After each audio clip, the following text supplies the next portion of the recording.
Pues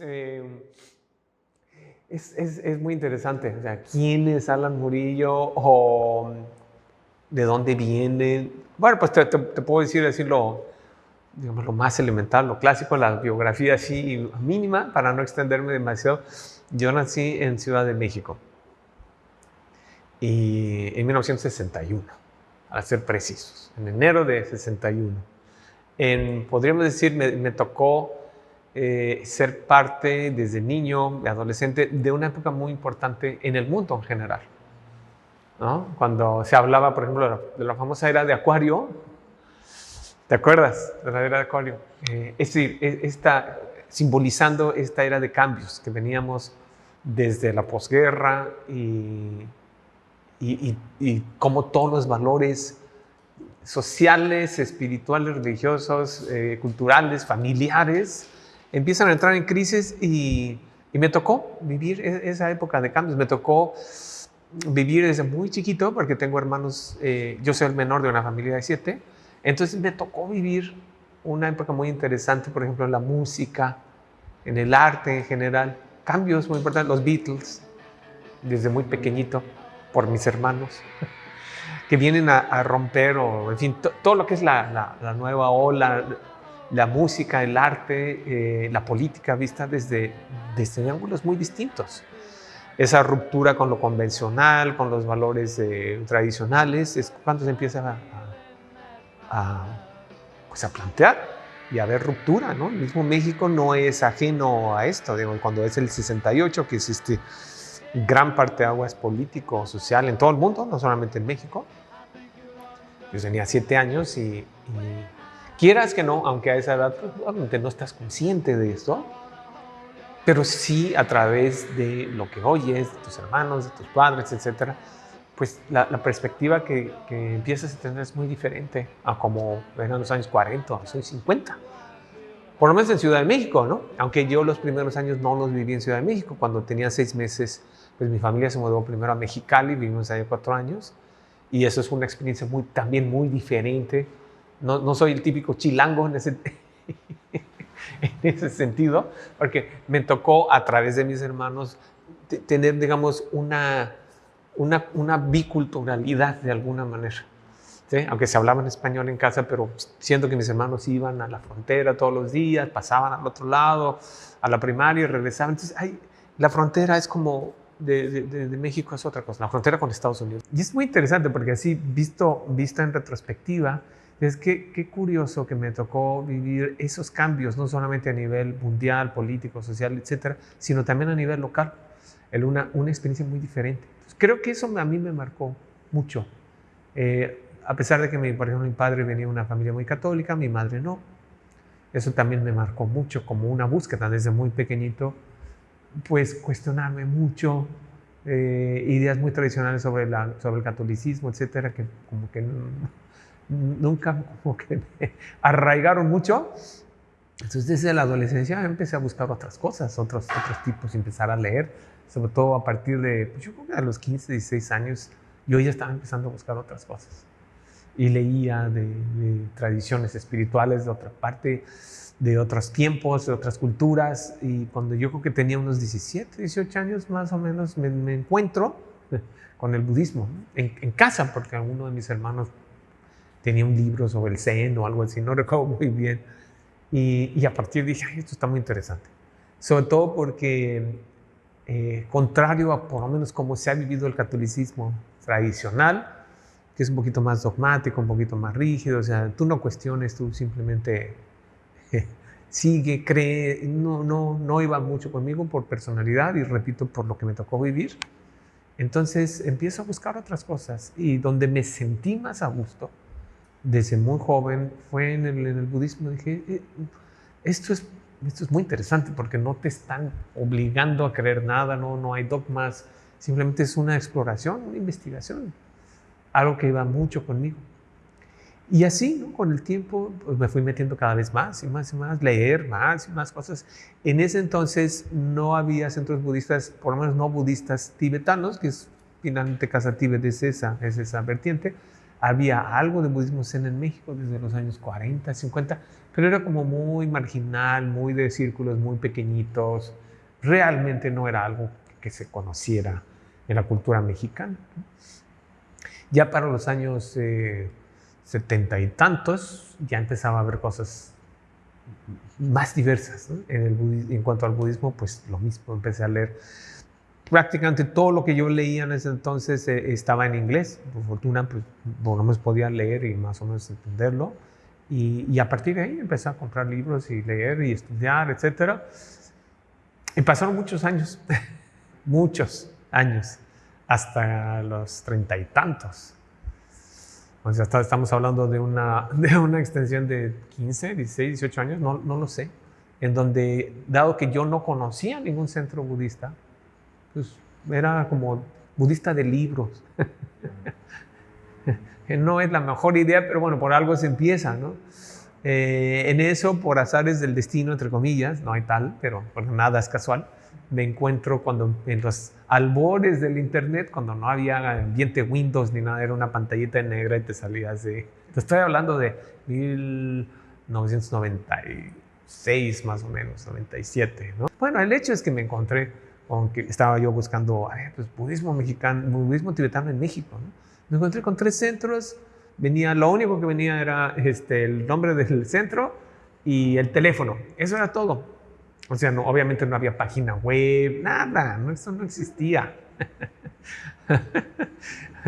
Entonces, pues hablo a uno, nada, no me contestan. Hablo a otro, tampoco me contestan. Hablo al tercero y es Casa en Tibet, México. Por esto digo que es así como casual, ¿no? Si me hubieran contestado de algún otro de los centros budistas tibetanos, pues a lo mejor me hubiera integrado a ese, pero me integré. Y desde la primera plática que me invitaron, dije, esto está fabuloso. La primera plática donde invitaron a un maestro tibetano a hablar sobre el budismo en general. Y fui al centro que tienen en Casa Tibet, que tiene en la colonia Roma, en Ciudad de México. Estaba como traductor el que es mi maestro, Marco Antonio Karam, a quien con mucho cariño nos referimos como Lama Tony. Entonces, y dije, esto es. Y lo que seguía, pues el curso básico. Dije, pues ya, lo quiero tomar, ¿no? Como un par de meses después, ya, dije, esto es. Todo lo que yo había aprendido, leído, pues era un conocimiento intelectual, pero no había esa transmisión viva de un maestro. Eso marca toda la diferencia. Tú puedes leer muchos libros, puedes ver muchos videos, puedes leer muchas cosas, pero si no tienes la transmisión de un maestro o maestra vivos, lo único que te podría decir es que es una experiencia completamente diferente. Esta plática tiene un doble propósito. Hay personas aquí que van a tomar el curso. Exacto. Eso es muy interesante, porque al principio leí pero varios libros sobre budismo zen, me gustó mucho. Después encuentro libros sobre budismo tibetano, especialmente un libro que fue como muy importante para mí. Se llama El Camino de las Nubes Blancas, de un lama, ya falleció, se llama Anagarika Govinda, un maestro muy interesante porque su papá era alemán y su mamá era boliviana, ¿no?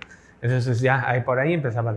Y él hizo un viaje junto con su consorte, digamos, con su pareja espiritual, en los años 40 y tantos. Y de las experiencias de ese viaje de los años 40 y tantos, un Tíbet todavía muy no abierto al mundo, todavía conservando muchísimo de la pureza y de la esencia del budismo tibetano. Entonces él narra en este libro, el Camino de las Nubes Blancas, que yo lo recomiendo mucho que lo lea a la gente, porque es un libro muy bonito y te habla de este Tíbet anterior a este cambio tan brutal que fue en 1959. Y dije, esto está súper interesante. Como que conecté más, o sea, con el budismo zen también, pero dije, esto es otra manera, es budismo también, pero es otra manera muy interesante. Y empecé a leer entonces mucho sobre el budismo tibetano. Y te estoy hablando pues de los años, yo creo que 90 probablemente, o finales de los 80, más o menos cuando empecé ¿vale? Entonces, en esa etapa de los principios de los 90 a los 97, pues fue estar estudiando y leyendo. Y cuando llega el 97, que es cuando yo conozco Casa Tíbet, como que ya estaba todo el terreno, digamos, dado. Nunca he perdido ese gusto y interés por el budismo zen, por supuesto que no, y otros tipos de budismo. Pero finalmente donde me quedé, donde es mi casa, es Casa Tíbet. Sí. Claro, me ha encantado. Mira, yo soy traductor de carrera, o sea, traductor profesional de carrera. ¿Por qué traductor? Porque siempre las culturas, los idiomas me parecieron fascinantes. Desde muy pequeñito, otros países, otras culturas, aparte de la mía, me pareció algo interesantísimo. Una de las cosas interesantes es que dentro de Casa Tíbet, una de mis funciones ha sido justamente traducir libros, traducir enseñanzas, interpretar a maestros o maestras. Es parte de lo que yo hago también en Casa Tíbet.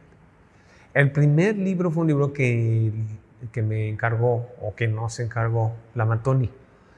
Se llama Esplendor Iridiscente, en español. Ese fue el título. Esplendor Iridiscente son las memorias de uno de sus maestros, uno de los maestros más importantes del siglo XX, maestros budistas tibetanos del siglo XX. Se llamaba Tulku Ugyen Rinpoche y fue uno de los maestros principales de Lama Tony. Entonces dijo, cuando salieron sus memorias en inglés, dijo, yo creo que es muy importante que nosotros traduzcamos esto porque hay que continuar con ese linaje, las bendiciones de estos maestros, de mi maestro, de todos los otros maestros. El linaje es muy importante en el budismo, entendiendo por linaje esta sucesión de maestro-discípulo, desde el Buda hasta, en este caso, hasta Lama Tony, de nuestros maestros. Dijo, creo que es un tributo que es indispensable que le hagamos. Yo quiero hacerlo esto por mi maestro y mis maestros. Así es que adelante, es un libro fantástico, muy, muy bonito, lleno de historias personales, anécdotas, algunas muy chistosas, otras profundamente conmovedoras, otras que a nuestros ojos como occidentales nos pueden parecer como fantásticas, raras, mágicas, increíbles, ¿no? En el sentido increíbles, no de maravilloso, sino de que no lo puedes creer, dices, no puede ser. Entonces te rompe muchas estas clásicas estructuras que tenemos. Esto sí puede ser y esto no puede ser, ¿no? Pero fue un libro muy interesante en ese sentido. Yo conocía poco sobre él y a través de esto, pues, por supuesto que lo conoces mucho más. El último libro que hicimos se llama Morir con Confianza, que es de uno de nuestros maestros vivos. Ese sí es un maestro que conozco, a su esposa también, son maestros, siempre enseñan así como en pareja. Él es tibetano, ella es norteamericana. Entonces tiene una manera muy padre. Morir con Confianza es un libro que habla, entre otras cosas, sobre cómo irse preparando para ese momento inevitable, para ese viaje inevitable que tenemos que hacer de la mejor manera, con una mente tranquila, serena, abierta, etcétera, ¿no? Es un libro muy, muy bonito, muy diferente en el sentido de que no son estas anécdotas y estas historias, sino es como una guía, es como un manual. Es un manual tal cual, ¿no? Pero contado, narrado de una manera muy accesible. Él y su esposa son personas también de un lenguaje muy directo, ¿no? Y aparte recibiendo enseñanzas de él y de ella directamente, hay una conexión también muy especial, muy distinto. Es como, podríamos decir que es como casi todos los seres humanos somos contradictorios. Por un lado, soy escéptico, siempre he sido muy escéptico. No es fácil que yo crea algo simplemente porque así es. Necesito investigar, necesito preguntar, necesito razonarlo mucho. Algo que, por cierto, se alienta mucho en el budismo. Esa es la línea. Entonces, en ese sentido, bien. Por el otro lado, una profunda confianza en los maestros, las maestras, en lo que enseñan. ¿Por qué? Porque lo poquito que he podido ir aplicando funciona. Es un producto, entre comillas, que funciona. Es una estrategia, más bien es una serie de estrategias que funcionan. Entonces, soy como que esa mezcla. Por un lado escéptico, pero cuando ya entendí, cuando ya digo, ok, esto es, va. ahora sí, a darle, ¿no? Pero sí necesito esa parte de ir investigando, de ver, ok, ¿qué es lo que me dice la enseñanza? ¿Qué es lo que me dice la razón? ¿Qué es lo que me dice la experiencia? Y de hecho, así es como se va haciendo uno con una idea un poquito más profunda. La práctica, lo que es la práctica es aplicar, porque intelectualmente puedes entender muchas cosas, pero eso no te va a modificar gran cosa, simplemente es información, ¿no? El Buda Dharma, el budismo, si no lo aplicas y si no transforma tu conducta y sobre todo, si no transforma tu punto de vista, ese es el punto. Si no transforma tu punto de vista, si no te lleva a ver las cosas más profundamente, más claramente, es una ideología más, es un credo religioso. Inclusive tú dices credo religioso, ¿no? Credo de creer, ¿no? Creer, pero yo no creo fácilmente. Entonces, creo una vez que ya investigué. Y eso es lo que decía el Buda también. Si me tuviera que poner en una categoría, o sea, ¿eres católico? Bueno, pues sí diría que soy budista, pero no me gusta tampoco decir que soy budista, porque eso implica muchas cosas. Ser budista implica, o sea, es fácil decir, no, pues yo soy budista, ¿no? Pero para mí eso implica muchas cosas. O sea, implica ya un cambio de punto de vista, un cambio de conducta, un cambio de percepción. Ya no digamos de un ser así muy avanzado, pero por lo menos sí ya tenerlo integrado y que en tu vida cotidiana, en tu vida ética, en tu relación con la sociedad, con todo tipo de seres, desde humanos hasta insectitos, todo, que ya haya un cambio. Entonces sí, ser budista es complicado, ¿no? Por eso siempre les digo a mis compañeros, no digan que son budistas, porque luego la gente te dice, pues no, que muy budista. Ese es clásico. Te enojaste, oye, pero pues entonces no, que muy budista, no que meditas. No, pues, eso es muy clásico, ¿no? Entonces más vale no decir, prefiero decir, si el sensor del INEGI me dijera, bueno, pero ¿qué? Digamos, estudioso y seguidor de las enseñanzas del Buda.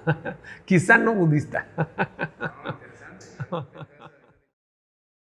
Muchas gracias a Buddhist Door por esta oportunidad de compartir con ustedes un poquito de las enseñanzas del Buda Dharma, mi experiencia personal. Muchas felicidades a Buddhist Door en español de manera muy especial. Que tengan mucho éxito y que el Dharma pueda crecer en nuestra comunidad latinoamericana y de habla hispana en general, muchas veces más gracias al trabajo tan lindo y tan profesional de este gran portal. Gracias y hasta muy pronto.